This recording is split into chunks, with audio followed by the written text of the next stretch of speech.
Well, for today it's Thursday, the 26th of September 2024.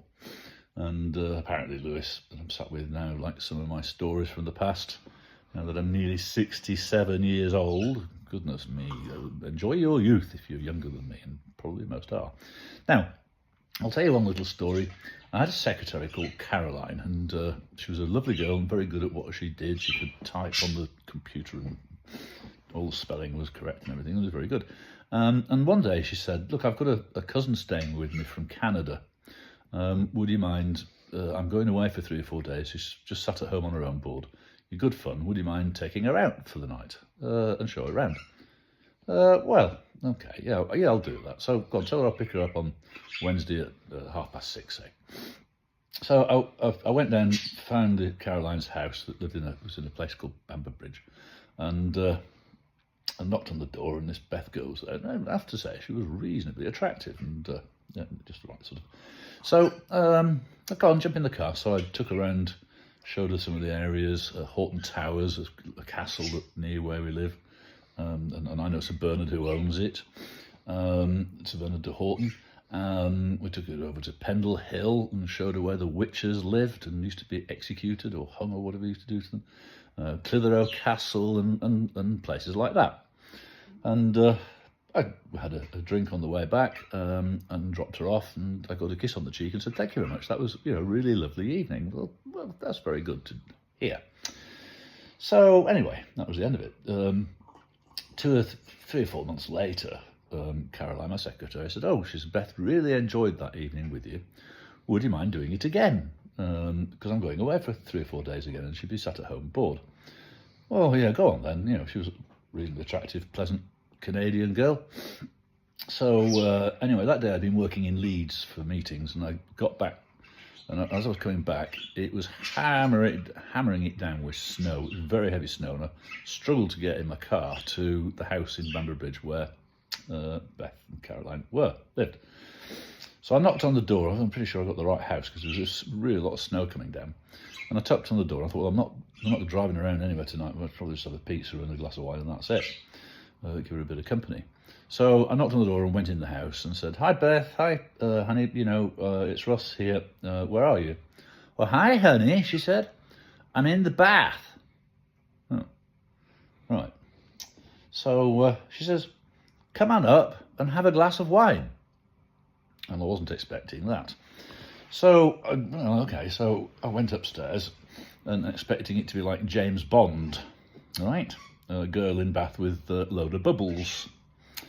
Girl was in the bath and no bubbles, and a bottle of wine and 2 glasses.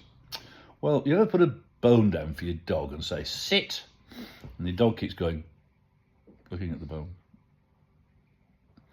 Well, it was a bit like that. Anyway, I was not expecting this. So I drank my glass of wine and went downstairs, and I said, I'll go and get a pizza. Well, I walked very slowly, by which time, hopefully, by the time I got back with the pizza, the water will have gone cold and she'll have got out. Right. So I got back with the pizza, and she had got out of the bath, and she was coming down the stairs with a pair of hot pants on and a t-shirt with no underwear.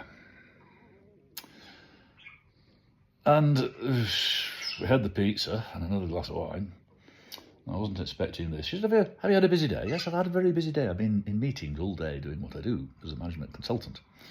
She said, do you want a foot massage? Well, it's difficult to say no, isn't it? So, yeah, so she bent over and took my shoes off and started. She'd been to Ann Summers or wherever you get this stuff from. I had a foot massage. Well, one thing's led to another, and we'll leave it at that, right? Because I wasn't expecting that. But anyway, that's part of life and the Hargreaves family. So that was the end of it. I never saw her again. Okay? I never saw her again. She obviously went back to Canada, wherever she lived, and that was the end of it. And then I had a friend called Chris, who'd had a really bad time with his wife. And I had a friend that lived in San Francisco, and we went there a few times. It's a fabulous place to go. So I said to Chris, come on, you're having a really bad time. I'll pay for you a trip. We'll go to San Francisco, and see you around there. We'll fly up to my friend, old school pal Bob, who lives in Vancouver, and have a few days with Bob. Don't see him very often where he lives. And then we'll fly back to San Francisco. We'll rent a 4.2 litre Mustang convertible and drive around Florida and see the sights down to LA and things like that. Right, that was the plan.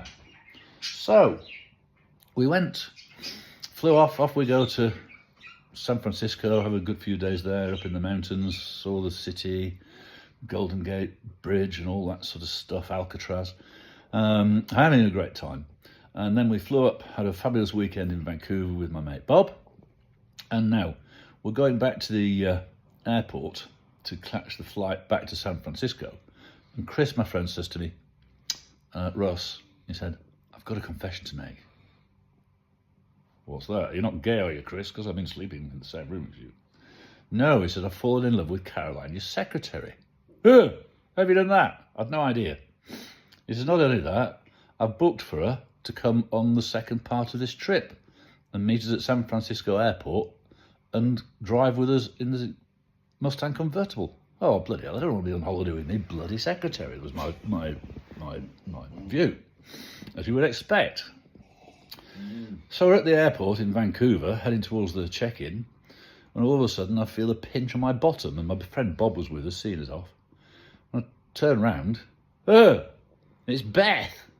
Well, I didn't know she lived in Vancouver, anyway she did, or somewhere near there, and she was joining us for the second half of the flight as well. Oh, she whispered in my ear, and Bob said to me, how on earth did you do that, Russell? You've only been here 20 minutes. Picked up a bird. So, we flew off to back to San Francisco, got the 4.2 litre Mustang, and off we went to Los Angeles and saw the sights there and Hollywood and things. Then we flew back off to, the trip was becoming more entertaining and foot massage again, perhaps, or something like that. And until we got to Las Vegas, and all of a sudden, I'm in the bedroom with this Beth bird, and there's a knock on the door, and it's Chris. Ross, he's in his underpants. What's the matter? He says, Caroline's run away. What? In Vegas? What do you expect me to do? Run around Vegas whistling, Caroline, come back, Caroline. And she's gone. Well, Caroline had never been out of England in her life. This was her first trip abroad. So I could just see it in the Chorley Guardian. Secretary on holiday with boss, raped, murders, or something like in Vegas. Anyway, we had to wait. She didn't come back. We had to get back in the 4.2 litre Mustang convertible and drove up Death Valley. Well, it felt like a bit like going up Death Valley, but it's somewhere to do. Hottest place and the lowest place on the planet, I believe. Got back to San Francisco, and there she is, sat on the balcony of my friend's house. She caught a flight, and all was safe. I didn't get in the Chorley Guardian, and we came home, and I've never seen Beth again. That's the end of the story. Hang on. James Bond, Licence to Thrill. Well, they say I'm James Bond, licensed to. I jumped out of aeroplanes, flown down mountains. Licence to Thrill. Licence to Thrill, yes it was. So that's the end of that little story. Hope you enjoyed it.